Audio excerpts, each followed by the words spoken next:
바쁘게 시험 문제를 내는 김은하 씨는 중학교 교사입니다. 교사이기 전에 엄마이기에 용기내 지원했다는 그녀. 엄마가 일하는 동안 딸 연우는 이상한 놀이를 합니다. 집안을 굴러다니다가 또 누워도 봤다가.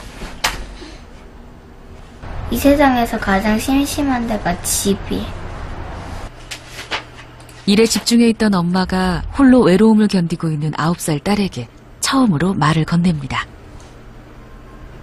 너 뭐하냐? 별 만들어. 너 엄마한테 아직 숙제 안 보여줬어? 아빠. 글씨가 또 왜 이렇게 엉망이야? 나 그냥 김연우, 너 엄마가 글씨 엉망이면 어떻게 한다고 그랬어?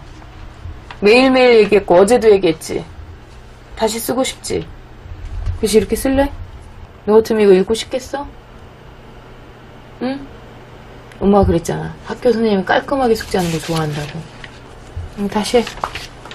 깨끗이 치고 다시 해. 응. 엄마에게 달려간 연우에게 쏟아진 건 쉴 새 없는 잔소리입니다.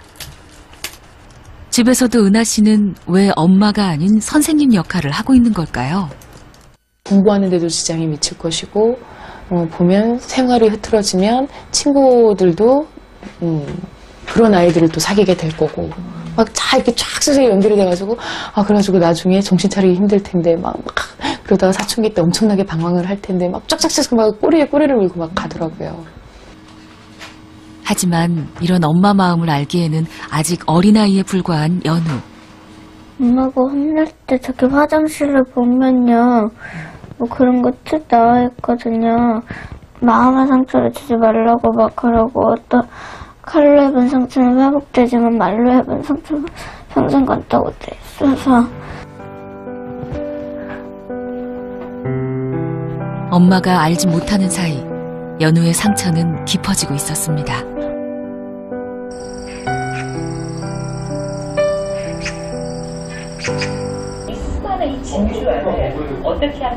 마지막 지원자는 좋은 아빠가 되기 위해 날마다 공부를 하는 정재용 씨입니다. 시간 날 때마다 보니까 뭐 하루에 뭐 한두 시간씩은 꼭 봐요. 어떻게 해주면 애들이 좋아할 것인가에 대한 그 방법론을 찾는 것 같아요. 재용 씨는 누뚱이 아들과 고1, 중3, 연년생 남매를 둔 3남매의 부모입니다. 그런데 이상한 건 아이들 중 누구도 아빠의 눈을 마주치려 하지 않는다는 것이죠. 단지 좀 다를 뿐이지. 이제 하반기 시작되는데 하반기에는 허송 세월을 보내면 안 돼. 결과가 나와야 돼, 결과가. 단 10분이라도 좀 보고 매일 반복해야 된다고. 알겠어. 네 머릿속에 세뇌를 시켜야 돼. 그거를 네 요즘에 이런 상황 저런 상황 다 따지다 보면 그냥 괜히 헤매다가 가. 이거다 싶어서 하나 팍 찍어갖고 빨리 해야 돼. 선생님하고 얘기 많이 안 해? 그런 거에 대해서? 해. 선생님이 자주 얘기하시지? 네. 내가 하고 싶은 게 뭔지 알아? 예를 들어 설명하잖아. 그러니까 내가 하고 싶은 게 뭔지 아냐고. 다 얘기해서 대충은 알아. 뭐 하고 싶은데 내가. 운동. 너 뭐 하고 싶은데? 됐어요. 왜?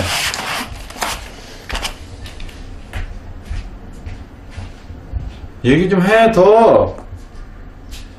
아빠와의 대화는 매번 이런 식입니다. 진로 때문에 고민이 많은 세영이는 자신의 얘기를 들어주기를 바라지만 아빠는 늘 일방통행이죠. 경선이, 너도 와봐. 빨리 와봐.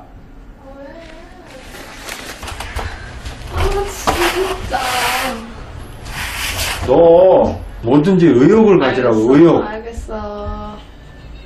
3시간을 투자를 해야 2시간 고생하고 1시간을 제대로 할 수 있는 게 공부야.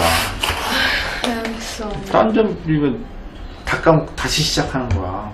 알겠다고. 연필로 낙서를 하던, 옮겨서 뭘 쓰던, 네 스스로를 컨트롤 해가지고. 알겠어. 5분 넘었어? 둘째 세림이와의 대화도 다르지 않습니다. 그냥 빨리 방에 들어가고 싶다. 그런 생각밖에 안 들어. 제가 의견 말해도 그냥 아빠 주장만 계속 내세우는 그런 말이라서. 아빠가 저 잘 되라고 하는 말씀이시긴 한데, 근데 그게 제가 싫은데 어떻게 하겠어요. 크면서 멀어질 것 같은데 저도 그게 고민이거든요. 아빠랑 하고 싶은 얘기, 그런 건 어떤 게 있어요? 없어요. 대화, 소통. 그 애들 마음을 알아주고 내가 뭔가 조금이라도 보탬이 되고자 하는 그런 아빠가 실제로는 많이 부족하죠. 그러니까 혼자 짝사랑을 하는 거예요, 항상 아이들은. 근데 그게 이제 그 마음이 너무 지나쳐서 집착을 하다 보니까 아이들은 자꾸 아빠의 그런 거에서 벗어나려고 하고. 좋은 부모가 되기를 열망하면서도 정작 이 시대 부모들이 놓치고 있는 건 무엇일까요? 우린 이들과 함께 그 답을 찾는 여정을 시작해보기로 했습니다. 긴장돼요. 속마음 제일 궁금하지, 솔직히. 그걸 좀 제발 어떻게 해. 애들은 잔소리를 사랑으로 들었는지 아빠의 푸념으로 들었는지. 나는 잘해준다고 생각을 하고 있는데 받아주는 아들이 어떻게 생각하느냐가 굉장히 중요하잖아요. 상대적인 거니까. 가장 먼저 내 아이에게 나는 어떤 부모인지 확인하는 시간.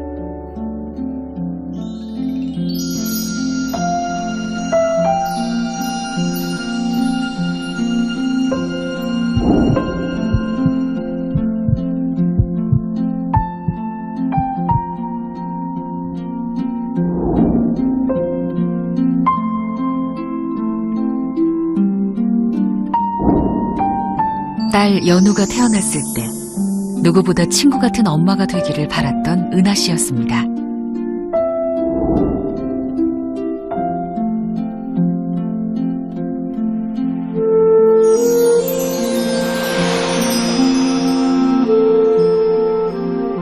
떨리는 마음으로 딸의 답변을 기다려봅니다. 엄마가 나한테 뭐 나쁜 말 할 때나 혼날 때 속상해.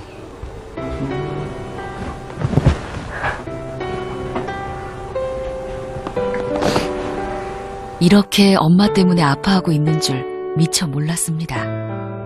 또 공부 안 하고 TV만 보고 있냐고 그렇게 해서 조금 슬펐어요. 그래도 이 정도라도 했으니 칭찬 좀 했었으면 좋겠어요. 아이들의 바람은 소박했습니다. 공부 못한다는 꾸중 대신 따뜻한 위로 한마디. 시사회장은 어느덧 숙연해졌습니다. 저도 그렇게 하려고 하긴 하는데 마음대로 그게 안 되니까. 근데 거기서 아빠가 또 잔소리 하시면 더 화가 나죠. 겉으로는 성적 때문에 큰 스트레스를 받는 아이를 왜 다그치기만 했을까요? 계속 짜증나고 그래서 그냥 별로 살지 말까 그런 생각이. 벼랑 끝에 서 있는 아이를 손잡아주지 못해 미안할 따름입니다. 시사회가 끝난 뒤 조선미 교수가 부모들 앞에 섰습니다. 아이들 위해서 여기까지 오셨어요. 공부 잘하는 애는 학교에서 칭찬받습니다. 근데 공부를 못한 애들이 칭찬을 받으라고 부모가 있는 거죠. 그렇지 않나요? 걔네들은 들을 데가 없어요. 좋은 말을. 제가 보니까 애들 인생에서 6년, 3년, 12년 동안 뭐 이렇게 내가 공부를 못하는데 좋은 말을 들을 데가 없더라고요.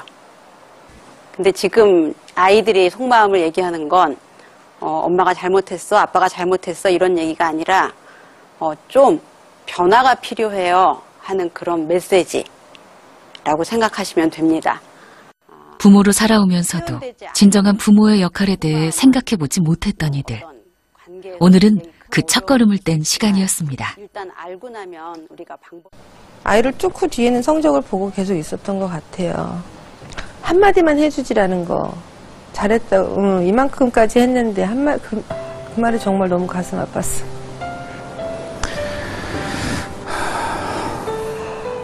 그러니까 어렸을 때부터 그걸 듣고 자라면 한편으로 도움이 될까 하고 많이 얘기했던 것이 저에 대한 반성으로.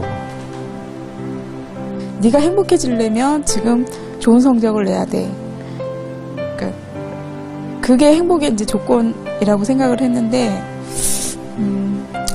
한번 다른 방법을 한번 찾아봐야 되겠다는 생각이 들어요. 살까 말까를 고민했다라는 것 자체를 깜짝 놀랐죠. 그런 말을 한다는 게. 2주 뒤, 아이를 잘 키우기 위해 누구보다 열심인 부모들이 다시 모입니다. 그런데 이들이 아이를 잘 키우기 위해서 하는 잔소리는 어디서 비롯된 것일까요? 공부를 해야 행복한 삶을 살아가는 방법이 편할 거 아니겠습니까? 편안하게 느끼는 일을 하고 싶게 하는 게 부모의 마음이지 않겠어요? 그러니까 이제 공부를 열심히 하라고 잔소리를 하는. 우리나라 사회 자체가 학력도 필요 없고 학벌도 필요 없고 성적도 필요 없다. 그렇게 했을 때는 굳이 내 아이를 그렇게 필요 없는 거를 강요하지는 않죠. 그러니까 내 아이한테 필요한 부분이기 때문에 부모의 역할이 애를 잘 키워야 되는데 잘해 있어서 불안이 굉장히 많은 거죠. 잘 돼야 되는데. 그러니까 얘를 보면 지금 얘가 보이는 게 아니라 미래에 어떤 사람이 보이는 거죠. 그래서 지금 실패를 안 주려는 지금 여러분들의 불안. 왜냐하면 여러분들의 실패는 굉장히 쓰라렸을 겁니다. 그러니까 너네는 안 그랬으면 좋겠어. 그러니까 저처럼 안 됐으면 좋겠다 싶어서 직장 그만두고 다시 공부한다고 했을 때 시집갈 나이에 뭐 하는 거냐 이랬으니까. 기본이 안 되면 나중에 회복하기가 어렵거든요. 제가 그런 케이스니까. 늦게 나와가지고 사실은 이제 군에 좀 오래 있다가 밖에 나와서 나머지 먼저 이렇게 한 애들하고 쫓아가려니까 사실 힘들었거든요. 남들보다 뒤늦게 사회생활을 시작한 재현이 아빠는 하루 13시간씩 일을 합니다. 뭐해? 밤 11시가 넘어서야 집에 돌아오는데요. 뭐하냐고. 재현이를 보면 왠지 모를 불안이 엄습합니다. 시원하네. 오늘. 아빠가 걸어온 힘든 길을 재현이는 걷지 말아야 할 텐데 아빠의 잔소리 뒤에는 아들을 향한 이런 마음이 숨어 있습니다. 열심히 하지 않으면 언제든 도태될 수 있다. 이런 것들은 늘 느끼죠. 뭐 직장에서. 그러니까 잔소리를 많이 하게 되는 거죠. 왜냐하면 좀 더 편하고 좀 더 이제 기회가 많은 곳으로 보내기 위해서 뭐 공부를 열심히 하라든가. 갈수록 치열해지는 경쟁 사회에서 내 아이가 뒤처지지 않을까 부모들은 불안할 수밖에 없습니다. 그런데 이 불안이 아이들에게 어떤 영향을 미치고 있을까요?